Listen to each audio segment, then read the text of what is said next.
ସମସ୍ତ କାମନା ପୂରଣ କରିବା ସହିତ ଯଦି ପାହାଡ଼ ଭଳି ପାପକୁ ମଧ୍ୟ ଚୂର ଚୂର କରିବାର ଅଛି, ତାହେଲେ ମୋକ୍ଷଦା ଏକାଦଶୀର ବ୍ରତ ଆପଣଙ୍କ ପାଇଁ ଏହି ଡିସେମ୍ବର 1ରେ କରିବାକୁ ପଡ଼ିବ। ମୋକ୍ଷଦା ଅର୍ଥାତ୍ ମୋକ୍ଷ ବା ମୁକ୍ତି ପ୍ରଦାନ କରୁଥିବା। ଏହି ଦିନ କ'ଣ କରାଯିବା ଉଚିତ? ପ୍ରଯତ୍ନପୂର୍ବକ ଭଗବାନଙ୍କ ସମ୍ମୁଖରେ ଧୂପ ଓ ଦୀପ ଜଳାନ୍ତୁ।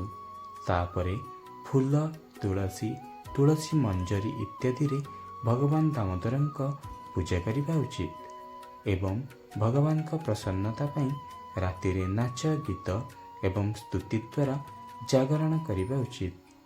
ଏହି କଲ୍ୟାଣମୟୀ ମୋକ୍ଷଦା ଏକାଦଶୀ ବ୍ରତ କରୁଥିବା ବ୍ୟକ୍ତି ମୃତ୍ୟୁ ପରେ ମୋକ୍ଷ ପ୍ରାପ୍ତି କରି ନିଅନ୍ତି। ଏହି ବ୍ରତ କରୁଥିବା ବ୍ୟକ୍ତି ଯଦି ନିଜ ବ୍ରତର ପୁଣ୍ୟକୁ ପିତୃପୁରୁଷଙ୍କୁ ଅର୍ପଣ କରନ୍ତି, ତାହେଲେ ତାଙ୍କ ପିତୃପୁରୁଷ ମୋକ୍ଷ ପ୍ରାପ୍ତି କରି ନିଅନ୍ତି। ଏହି ଏକାଦଶୀର ସମୟ ହେଉଛି ନଭେମ୍ବର 30 ରାତି 9:29ରୁ ଡିସେମ୍ବର 1 ସନ୍ଧ୍ୟା 7:01 ପର୍ଯ୍ୟନ୍ତ।